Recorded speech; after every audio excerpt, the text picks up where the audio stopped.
상황 속에서 주를 찬양할지라.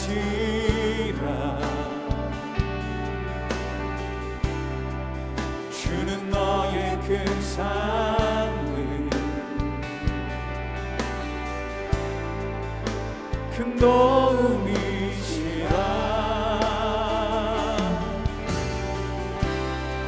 주의 얼굴 구할 때 주의 영을 부으사 크신 사랑 안에서 주를 보게 하소서.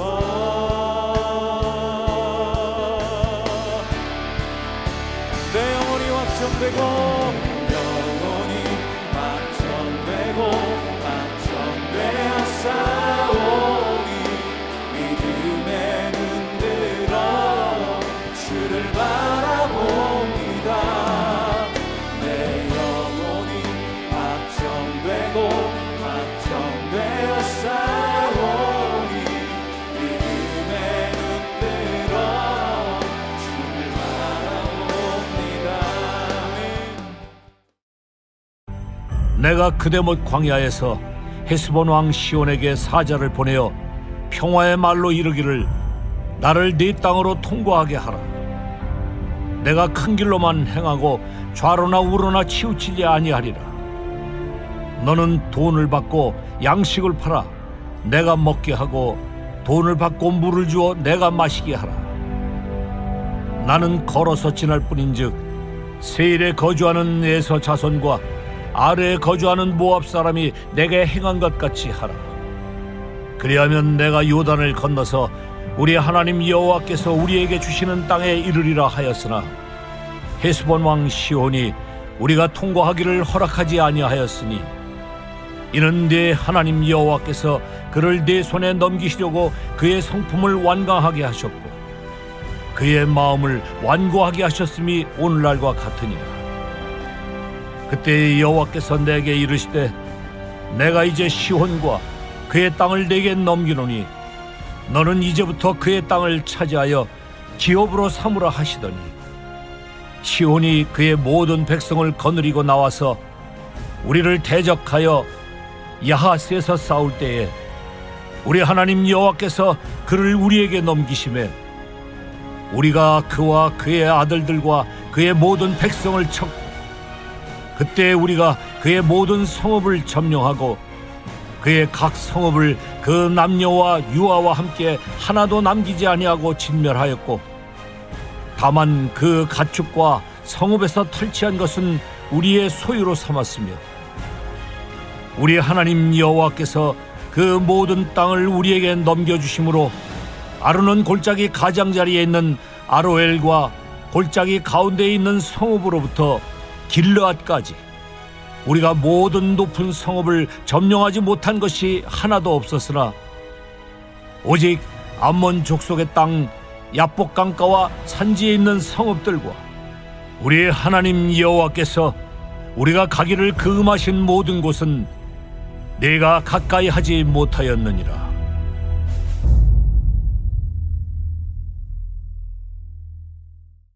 오늘도 말씀으로 우리 삶을 인도하시는 주님과 동행하는 복된 하루 되시길 축복합니다.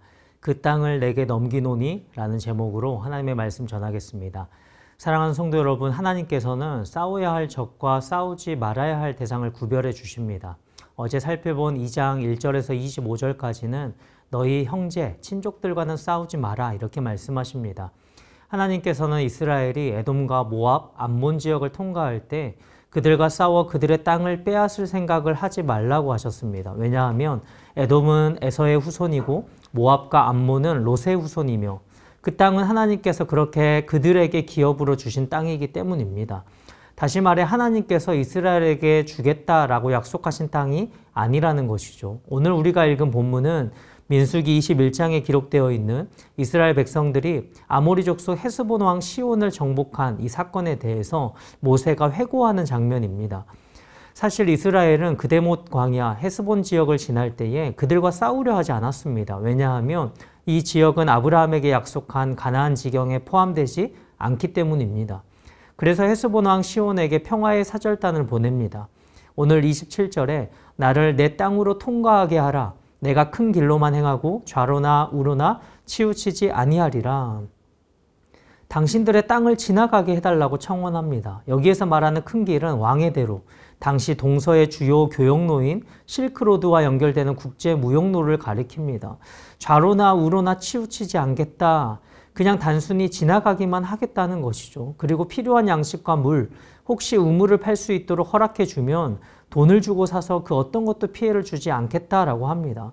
29절 하반절을 보면 그리하면 내가 요단을 건너서 우리 하나님 여호와께서 우리에게 주시는 땅에 이르리라. 우리는 요단을 건너가는 것이 목적이지 이곳 요단 동편에서 싸울 것이 아니니 통과하게 해달라라고 청원하는 것이죠. 그럼에도 불구하고 헤스본 왕 시온은 이런 지하에 거절합니다. 그뿐 아니라 왕이 군대를 이끌고 야하스로 나와서 공격까지 합니다. 결국 이 전쟁은 가나안 정복 전쟁에 앞선 전초전 격이 되어서 이스라엘의 승리에 대한 소문이 온 가나안에 퍼지고 이스라엘이 그렇게 두려움과 공포의 대상이 되는 결과를 가져옵니다. 그런데 여러분 30절에 헤스본 왕이 거절한 이유, 왜 전쟁이 불가피하게 일어나는지가 나옵니다. 무슨 이유입니까? 여기 30절의 표현은 여호와께서 그를 내 손에 넘기시려고 그의 성품을 완강하게 하셨다. 그의 마음을 완고하게 하셨다는 것입니다. 여러분 어디서 많이 들어본 표현이죠? 이스라엘 백성들이 출애굽할 때 하나님께서는 바로의 마음을 완강하게 완악하게 하셨다라고 성경은 말씀합니다. 하나님께서 그 마음을 왜 그렇게 하셨을까요? 어쩌면 오해할 만한 표현입니다. 시온은 이스라엘에게 잘하려고 했는데 하나님께서 그 마음을 막으신 것처럼, 하나님께서 부드러운 사람을 막 이렇게 고집스러운 사람으로 만들었다는 것처럼 들리게 하지만 천만의 말씀입니다. 그러실 리 없고 그러신 적도 없습니다. 더는 헤스본 왕에게 기회를 주지 않으셨다는 뜻입니다. 시온을 완악한 고집 속에 내버려 두셨다라는 뜻이죠. 그 스스로 하나님을 대적하는 일에 빠지도록 그냥 두셨다는 것입니다. 그가 멸망당한 책임을 하나님께 돌릴 수는 없는 것이죠. 동시에 헤스본 왕 시온의 패망, 이 정복이 하나님의 뜻 가운데 있음을 보여주는 표현입니다. 이를 통해 가나안 전쟁을 앞둔 이스라엘에게는 하나님을 경외와 신뢰의 대상으로 삼게 하시고 동시에 가나안 족속에겐 이스라엘이 두려움과 근심의 대상이 되게 하시려는 하나님의 뜻입니다. 실제로 기생 라합이 이 소식을 듣고 여리고 백성의 마음이 녹았다고 하지 않았습니까? 여러분 죄인은 가만두면 그렇게 되는 것입니다. 점점 굳어지는 것 때문에 고집스러워지는 것이죠. 안타깝게도 한 사람의 지도자가 그릇된 판단을 하고 고집스럽게도 뜻을 꺾지 않으면 나라 전체가 멸망하게 되는 것입니다. 여러분 내 고집 아무도 못 꺾는다 그런 소리 쉽게 하지 마시길 바랍니다. 그런 고집, 그런 완고함은 결국은 부러지게 됩니다. 온유한 사람이 된다는 건 고집스럽지 않다는 것이죠. 생각을 바꿀 수 있어야 합니다. 무엇 때문에 그가 이런 결정을 내리는 걸까요? 사실 앞선 25절을 보면 헤스본 왕 시온은 이미 하나님이 함께 하시는 이 이스라엘의 명성을 듣고 근심하고 있었습니다. 두려움과 근심이 마음을 장악한 그에게 하나님으로부터 온 평화의 말은 전달되지 못했습니다. 빛과 어둠이 있을 때 하나님을 알지 못하는 사람은 하나님의 말씀 대신 강팍한 마음과 어둠을 선택하는 그것이 어쩌면 당연한 거죠. 그래서 이제 결국 헤스본 왕 시온의 땅은 완전히 멸망당하게 됩니다. 31절 이하에 여호와께서 넘기셨다라는 표현이 반복되어 나오는데 하나님께서 넘기셨기 때문에 파멸당하는 것입니다. 이 요단 동편 점령은 하나님의 명령이고 더 적극적으로 33절과 34절에는 모든 성읍을 점령하고 남녀와 유아도 하나도 남기지 않고 진멸하였다라고 말씀하는데 이것은 하나님의 성전, 거룩한 전쟁임을 가리킵니다. 여러분 이스라엘은 하나님께서 하시는 거룩한 전쟁, 그 성전을 수행하는 도구요 대행자가 되어야 했던 것입니다. 하나님께서는 이 가나안 땅에 이스라엘을 들여보내시는 목적, 그 구원의 목적이 가나안 땅의 심판에 있다라는 사실을 말씀하셨었고 그 심판의 목적은 죄악이 관영한 땅을 주님께서 되찾으시겠다라는 것입니다. 여러분 하나님의 성전 그리고 진멸이 의미하는 바가 무엇일까요? 온 세상의 주인이신 하나님께서 죄악으로 더럽혀진 당신의 땅을 다시 거룩하게 하시겠다라는 것입니다. 이것은 주권적이신 하나님의 권리임을 우리가 고백해야 합니다. 신명기 7장 1절에서 5절까지를 보면 가나안 7족속에 대한 진멸을 명하시는 이유가 더 자세하게 서술되는데요. 결국 우상에 물들 대로 물들고 찌든 그 땅에 대한 하나님의 심판이라는 것을 알게 됩니다. 여러분, 진멸이라는 이 단어 히브리어로 헤렘인데 철저히 파괴해서 하나님께 전적으로 바친다라는 그런 뜻입니다. 가나안 전쟁은 남기지 않고 전적으로 하나님께 바치는 헤렘 전쟁입니다. 진멸당하는 것은 철저히 인간 자신들의 죄로 인해 심판을 받는 것입니다. 그 죄가 마침내 임계점을 넘겼을 때에 오래 참으시는 하나님께서 영원히 참지는 않으시는 것입니다. 아브라함 때에는 창세기 15장에 기록된 대로 아모리 족속의 죄가 아직 가득 차지 않았기 때문에 이스라엘 백성이 가나안에 들어갈 때까지 400년을 기다려야 했습니다. 하지만 이제 가나안 땅에 악이 가득하게 되어 그들을 쓸어내실 것이란 말이죠. 사랑하는 성도 여러분, 죄악된 땅이 철저히 파괴되어야 할 이유, 철저한 우상숭배에 젖어 있는 것입니다. 나라 전체가 우상숭배에 빠져 있는 증거가 무엇입니까? 강팍하고 고집스럽고 음란하고 이게 돌이킬 수 없는 지경에 그 임계점에 이르면 하나님께서 이런 결단을 하신다라는 사실을 기억해야 합니다. 여러분, 이 시대를 향한 말씀 같지 않습니까? 저와 여러분은 이러한 마지막 시대를 산다라는 것을 잊지 말아야 합니다.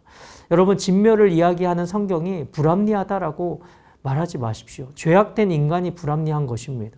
노아의 홍수 때 어떠했습니까? 소돔과 고모라의 유황불 심판은 무엇이었습니까? 헤렘, 진멸입니다. 왜 그런 일이 일어났습니까? 하나님이 그토록 오랜 시간 인내하시고 길이 참으셨지만 결국 하나님을 멸시하고 이 땅을 돌이킬 수 없이 죄악이 관영한 땅으로 만들었기 때문입니다. 장차 있을 마지막 심판도 하나님의 정당한 헤렘 심판이라고 할 수 있습니다. 인간이 자신의 죄의 대가를 치를 뿐이니 잔인한 하나님이라고 말할 수 없고 오히려 하나님의 백성이 죄에 대해서 얼마나 철저히 대적해야 하는지를 잘 보여주는 것입니다. 로마서 2장 4절과 5절은 이렇게 말씀합니다.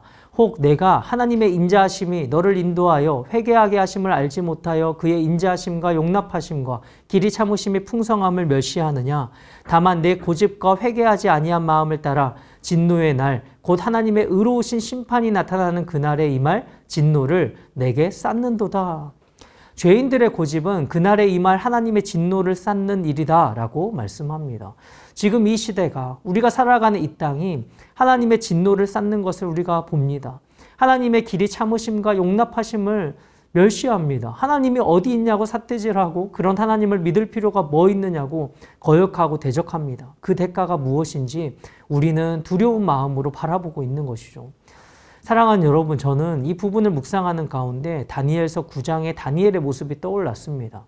70년 바벨론 포로로 종노릇하며 살아야 했던 그 비참한 역사의 원인이 죄악 때문이라는 사실을 깨닫고서 이 다니엘은 자기 백성의 죄가 자신의 죄인 것처럼 하나님 앞에 금식하며 회개합니다. 우리가 기억해야 할 것은 하나님이 우리를 개인적으로만 다루신다라고 생각하지만 그렇지 않다는 것입니다. 오히려 집단적으로 다루십니다. 여러분, 우리가 우리나라와 민족을 위해 기도해야 하는 이유가 여기에 있는 것이죠. 나라의 죄악이 차면 하나님이 손을 보신다는 것, 이것이 역사 속에 깃들여 있는 하나님의 공의의 손길인데 믿는 자라고 믿지 않는 사람과 나뉘어질 수 없습니다. 하나님께서 한 나라를 벌하실 때 교회도 함께 책망받게 하십니다. 왜요? 떨어질 수 없기 때문에. 세상 속에 그 땅에 소금과 빛으로 그 땅을, 그 나라를 하나님 앞에 돌아오도록 부름받았기 때문입니다. 여러분, 한 시대의 도덕적인 상태는 언제나 교회의 영적 상태와 깊이 연관되어 있습니다. 하나님을 향한 경외와 사랑이 교회 가운데서 사라지면 세상은 더욱 타락하는 법입니다. 부흥은 결코 내 자신의 변화에만 머무는 것이 아니죠. 영적으로 갱신되고 그래서 하나님의 임재가 충만한 그곳에는 반드시 도덕적으로 그리고 사회적인 변화와 개혁들이 뒤따르는 것입니다. 로이드 존스 목사님이 말한 것처럼 부흥이 거룩하신 하나님이 찾아오시는 것이라고 한다면 부흥이 임하기 전에는 하나님 앞에 어떠한 것들이 죄인가를 깨닫는 일들이 반드시 있고 그 깨달은 이들이 회개하고 그래서 정결하게 된 그 자리에 하나님의 부흥이 임하고 부어지는 것입니다. 다니엘처럼 다른 사람들의 죄를 바라보며 애통하고 위하여서 진실로 중보하는 일들이 일어나는 것이죠. 사랑하는 성도 여러분, 우리는 어떻습니까? 어쩌면 우리 마음은 너무나 무뎌졌습니다. 우리가 살아가는 조국의 하늘 아래, 아니 오늘도 내가 나아가는 내 주변의 죄가 너무도 관영하고 있는데 우리는 아파하지 않습니다. 아니 사실은 무관심합니다. 너는 내 주변에서 악이 자행되고 있을 때 왜 고개를 돌렸니? 내가 너 그것 보라고 그 자리에 세워놨는데 왜 안 쳐다보고 고개를 돌리니? 라고 우리 주님이 말씀하시는 것만 같습니다. 오늘도 세상을 하나님 앞에 돌아오도록 소금과 빛으로 부름받은 저와 여러분이 가까이 있는 내 주변 그리고 우리 민족 가운데 이루어지는 그 죄악들도 나의 죄악으로 끌어안고 회개하며 기도할 때에 하나님께서 이 땅을 불쌍히 여겨주실 줄로 믿습니다. 본문으로 돌아와 36절 이하를 보면 아르논 골짜기 주변 성읍들로 시작해서 길르앗에까지 이스라엘이 정복한 이 헤스본 왕 시온의 영토를 소개합니다. 민수기 21장을 보면 이스라엘은 아모리족 속의 수도 헤스본뿐만이 아니라 성읍들을 모두 정복했는데 그 땅이 모두 이스라엘의 수중으로 넘어왔다는 완전한 승리를 의미하는 것입니다. 후에 이 땅을 요단 동편 두 지파 그리고 반지파가 기업으로 받게 되죠. 이스라엘이 점령하기에 어려운 성은 없었습니다. 왜냐하면 하나님이 그 땅을 이스라엘에게 넘겨주셨기 때문입니다. 하지만 암몬족 속의 땅 야복강가에서 이들은 진격을 멈추었습니다. 하나님께서 정해주신 지경을 정확히 지키는 이스라엘의 모습을 보게 되는 것이죠. 그들의 조상 출애굽 1세대는 하나님의 명령에 불순종하며 가나안 땅 정복을 두려워하여 광야에서 사라지고 말았지만 출애굽 2세대 이들은 주님이 다시 한번 새로운 기회를 허락하십니다. 이들은 가나안으로 들어가라 하는 명령을 따라 그 순종의 결과로 요단 동편을 정복할 수 있었음을 보여줍니다. 40년의 아픔과 훈련의 시간을 통해 이제는 순종하는 하나님의 군사가 되어 하나님의 전쟁에 참여하게 된 것이죠. 말씀을 맺습니다. 이 땅의 소금과 빛으로 부름받은 저와 여러분, 다니엘처럼 나를 그 자리에 세워놓으신 주님 마음을 따라 나의 죄악으로 끌어안고 중보 기도자로 서기를 소원합니다. 하지만 성도 여러분, 오늘 진멸이란 이 단어를 다시 한번 기억하십시오. 하나님이 죄악이 관영한 당신의 땅을 되찾으시는 것입니다. 하나님께서 이 땅을 우리에게 넘기신다라는 이 말은 우리에게 상속권이 넘어왔다라는 뜻입니다. 하나님께서 우리를 믿음으로 부르셨다면 여러분 그곳이 어떤 영역이고 어떤 분야이든지 간에 그곳에서의 상속권이 여러분에게 있다라는 사실을 여러분 굳게 믿고 담대하게 일하시기를 축복합니다. 하나님께서 새 일 행하시도록 기도하며 하나님이 허락하시는 일이라면 순종하고 제가 올라가겠습니다. 두려워하지 않고 차지하겠습니다. 주님 감당할 능력을 주십시오. 라고 선포하며 나아갑시다. 그렇게 오늘도 믿음으로 승리하는 주님의 군사들 모두 되시기를 주님의 이름으로 축복합니다.